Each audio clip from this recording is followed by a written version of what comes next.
In part 1 of the Introduction to Anatomy and Physiology, we've talked about the structural organization of the body, and we also had an overview of the 11 organ systems of the body. In today's video, we are going to talk about the functional organization of the body, the basic life processes and requirements of life. Later on, I will also discuss homeostasis and the different components of the feedback system.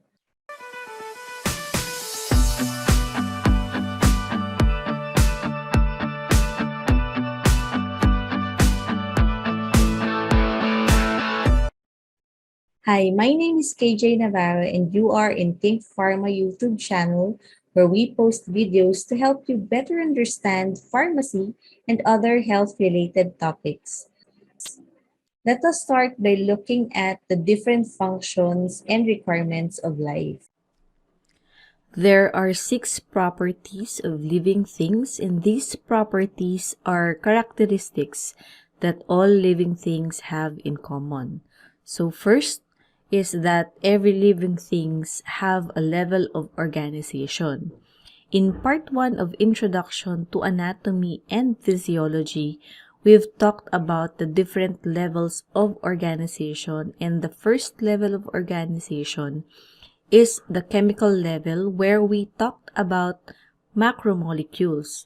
So macromolecules are proteins, carbohydrates, fats, and nucleic acids. The molecules might be a little bit different for each organisms, but all living things have macromolecules.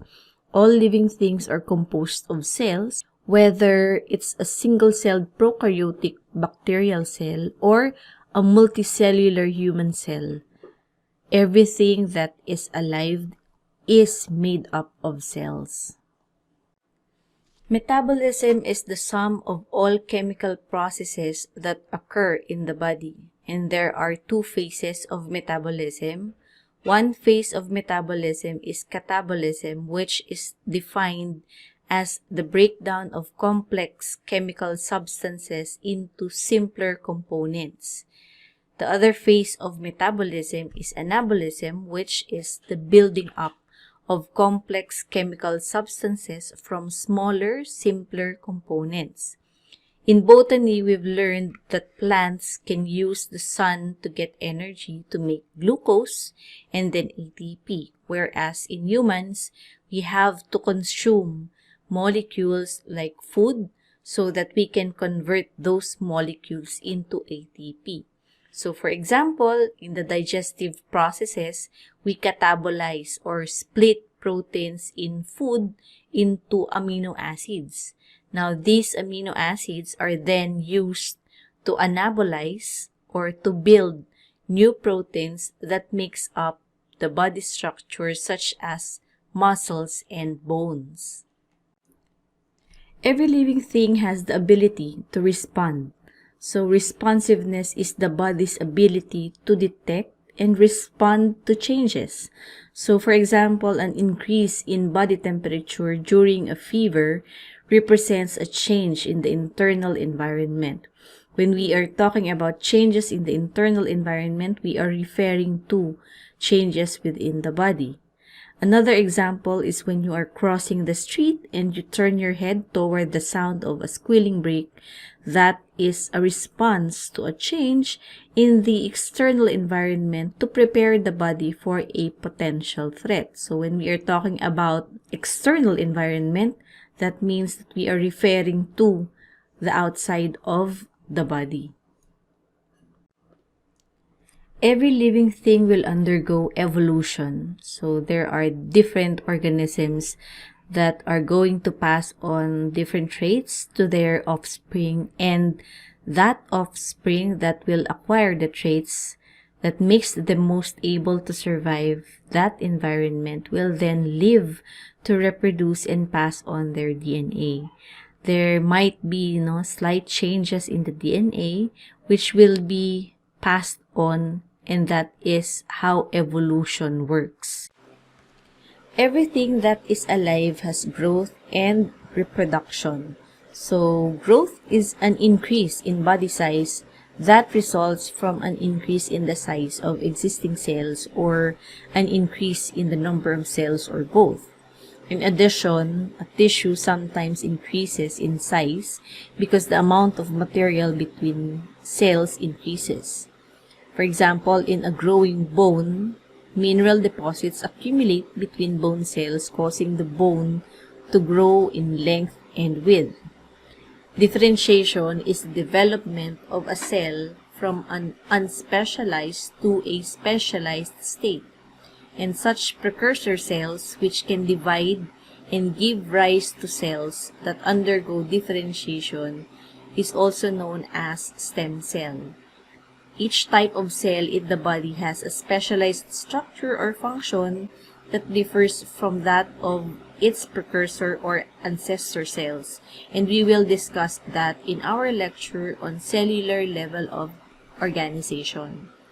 Also, through differentiation, a single fertilized human egg or ovum develops into an embryo and then into a fetus, an infant, a child, and then finally an adult.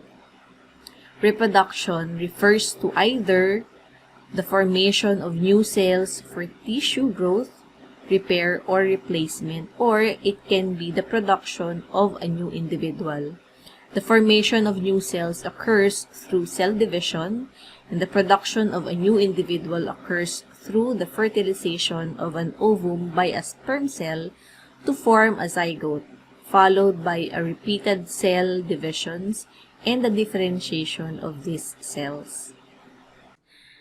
Everything that is alive has homeostasis, and it is a mechanism for regulating its internal environment, and we are going to focus on how that homeostasis works in humans, and we're going to look at a few examples.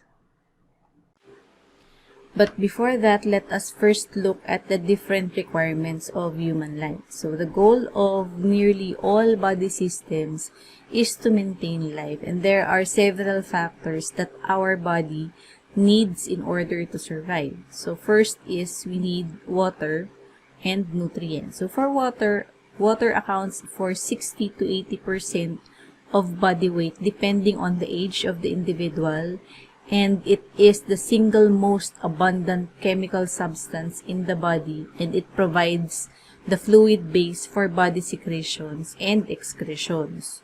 We obtain water chiefly from ingesting food or liquids, and we lose it by evaporation from the lungs and skin and in body excretions. Nutrients which the body takes in through food contains the chemicals used for energy and cell building, and there are three basic classes of nutrients. So first is carbohydrates, which is the major energy providing fuel for body cells. Second is proteins and fat, which are essential for building cell structures. Fats also cushion the body organs and provide reserve fuel. And we also have minerals and vitamins, which is required for the chemical reactions that go on in cells and for oxygen transport in the blood. In addition, all the nutrients are useless unless oxygen is also available in the body. And because of the chemical reactions that release energy from food require oxygen, human cells can survive for only a few minutes without it. It is made available to the blood and body cells by the cooperative efforts of the respiratory and cardiovascular systems. If chemical reactions are to continue at life-sustaining levels, the normal body temperature must be maintained. So if, for example, the body temperature drops below 37 degrees centigrade, our metabolic reactions may become slower. However, if body temperature is too high, the chemical reactions proceed too rapidly and body proteins may begin to break down. At either extreme, this may result to death. And most of our body heat is generated by the activity of the skeletal muscles and dissipated via blood circulating close to the skin surface or by the evaporation of sweat. The word homeostasis indicates a dynamic state of equilibrium or a balance in which internal conditions change. It describes the body's ability to maintain relatively stable internal conditions even though the outside world is continuously changing. In general, the body demonstrates homeostasis when its needs are being adequately met and it is functioning smoothly.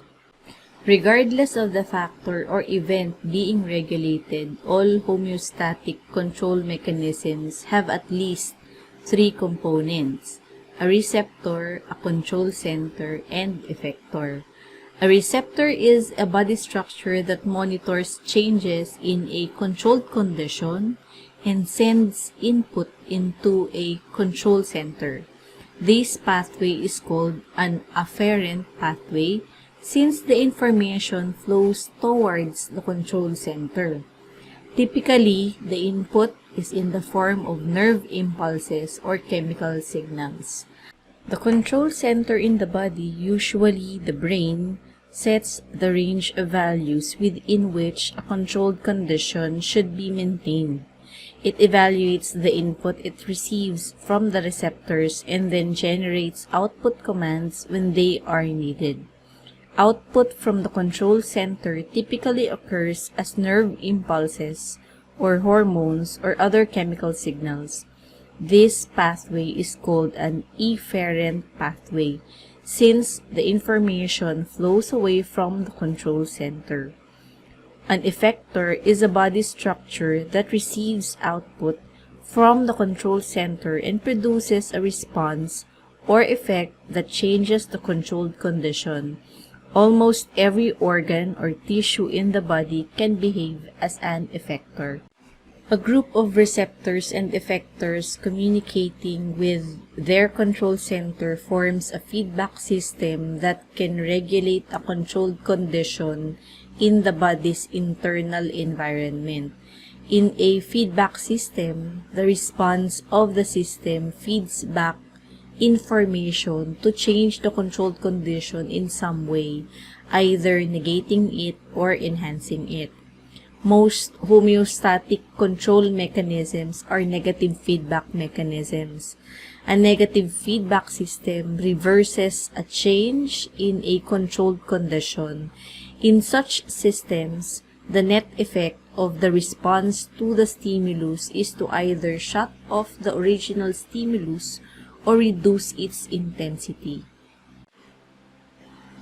One good example of the negative feedback mechanism is the regulation of blood pressure. So blood pressure is the force exerted by blood as it presses against the walls of blood vessels. When there is a change in the blood pressure, let's say the heart beats faster or harder, then the blood pressure will increase. Or if some internal or external stimulus causes blood pressure to rise, it will stimulate the baroreceptors. Baroreceptors are pressure-sensitive nerve cells located in the walls of certain blood vessels. When the baroreceptors detect an increase in blood pressure, it will send nerve impulses to the brain, which interprets the impulses and responds by sending nerve impulses to the heart and blood vessels. These nerve impulses serves as the output command, which will cause the heart rate to decrease and the blood vessels to dilate, leading to decrease in blood pressure. This sequence of events quickly returns the controlled condition to normal and homeostasis is restored. Notice that the activity of the effector causes the blood pressure to drop, which is a result that negates the original stimulus. This is why it is called a negative feedback system. Unlike a negative feedback mechanism, a positive feedback mechanism tends to strengthen or reinforce a change in one of the body's controlled conditions. In a positive feedback mechanism, the response affects the controlled condition differently than in a negative feedback system. The control center still provides commands to an effector, but this time, the effector produces a physiological response that adds to or reinforces the initial change in the controlled condition. The action of a positive feedback system continues until it is interrupted by some mechanism. Normal childbirth provides a good example of a positive feedback system. The first contractions of labor push part of the fetus into the cervix. So the cervix is the lowest part of the fetus, which opens into the vagina. The stretch-sensitive nerve cells monitor the amount of stretching of the cervix, and as stretching increases, they send more nerve impulses to the brain, which in turn releases the hormone oxytocin into the blood. Oxytocin causes muscles in the wall of the uterus to contract even more forcefully. The contractions push the fetus farther down the uterus, which stretches the cervix even more. The cycle of stretching, hormone release, and ever stronger contractions is interrupted only by the birth of the baby. Then stretching of the cervix ceases and oxytocin is no longer released.